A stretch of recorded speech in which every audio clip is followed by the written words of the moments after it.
ጊዜው የሩጫ ነው።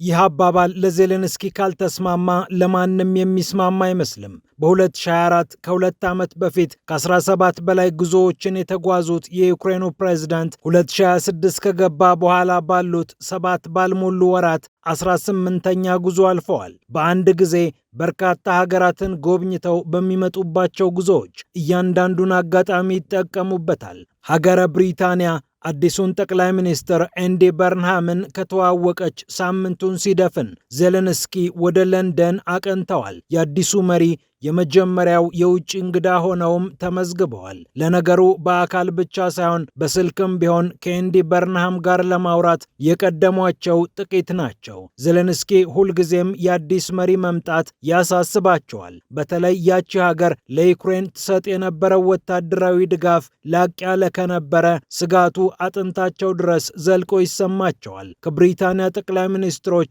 ሩሲያን በተመለከተ የተለየ አቋም ባይጠበቅም የቁርጠኝነቱ መጠንና ጥብቀት ግን ያሳስባቸዋል። ይህንን ደግሞ በዋይት ሃውስ ይበልጥ አይተውታል። ባይደን ከሚለው ስም ወደ ትራምፕ የተሻገረችው አሜሪካ መሪ ብቻ ሳይሆን ፖሊሲም፣ አቀራረብ ብቻ ሳይሆን እይታንም ቀይራባቸዋለች። በዘመነ ባይደን ተመላልሰው ከመሳሪያ እስከ ፋይናንስ ያፈሱት ፕሬዝዳንት ወታደራዊ መረጃ እስከ መከልከል የደረሰ መሪ ገጥሟቸው የሆኑትን ያውቃሉ። እንደሱ አይነት የሽያጭ ሰራተኛ አይቼ አላውቅም፣ ዋሽንግተን መጥቶ የፈለገውን ሸክፎ ይሄዳል ተብለው በትራምፕ የተገለጹት ዜሌንስኪ ሪፐብሊካኑ ፕሬዝዳንት ምንኛ እንደፈተኗቸው ማንም ያውቃል። ይህንን ያየው አይናቸው በልጡ ቢደነግጥም ማንም አይፈርድም። የሰውየው የለንደን ጉዞ የተጨማሪ ትብብር እንጂ የሚጎል ቁርጠኝነት መልክ ይኖረዋል ተብሎ አይጠበቅም። ብሪታንያ እስካሁን ብቻ 25 ቢሊዮን ፓውንድ የሚሆን ወታደራዊ ድጋፍ ስታደርግ በአደባባይ ኮርታ ተናግራ ነው። ጦርነቱ ሲጀመር ቦሪስ ጆንሰን ነበሩ። ቀጥለው ሊዝ ትሩስ መጡ። ሪሺ ሱናክ ተከተሉ። እነዚህ የወግ አጥባቂው ፓርቲ መሪዎች ሲሸኙ የሌበሮቹ ኪር ስታርመር እና ኤንዲ በርንሃም ቦታውን ያዙ።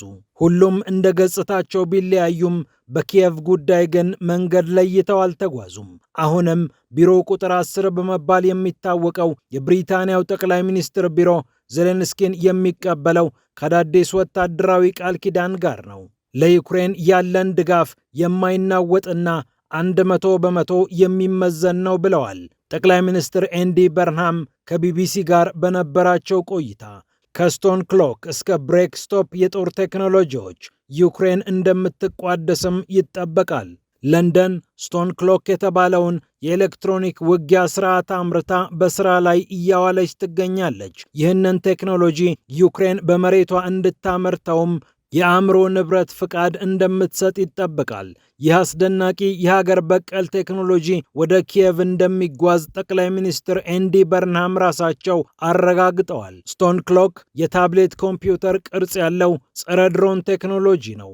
ድሮኖች ወደ ፈቀዱበት እንዳይጓዙ የሚያደርግ ጠላፊ ወይም ጃመር ቴክኖሎጂ ተብሎም ሊገለጽ ይችላል። የብሪታንያ የመከላከያ ሚኒስቴር ይህ ለዩክሬን ጦር ኃይሎች ትልቅ ድጋፍ የሚያደርግ ነው ሲል በመግለጫው አትቷል። ሌላው የብሪታንያ ስጦታ ብሬክስቶፕ ይባላል። ይህ መንግስት መር ወታደራዊ ፕሮግራም ሲሆን ወጪ ቆጣቢ መሳሪያዎችን ለማምረት የተወጠነ ነው። በትንሽ ወጪ ትልቅ ጉዳት የሚያደርሱ ክሩዝ ሚሳይሎችን፣ በምሪት የተጓዙበት ገብተው የሚያፈነዱ ቦምቦችን ማምረትም ሌላው ተግባሩ ነው። ሚሳኤሎችም ሆኑ ቦምቦቹ ልክ እንደ መደበኛ አውሮፕላን መብረር እንዲችሉና ያሰቡበት እንዲደርሱ ማድረግ የብሬክስቶፕ ፕሮግራም ዋነኛ ዓላማ ነው። ዜሌንስኪ የብሪታንያ የባህር ኃይል ሰፈሮችንም ይጎበኛሉ። የበርንሃም ሀገር ያሰለጠነችላቸውን ከ200 በላይ ወታደሮችንም ያገኛሉ።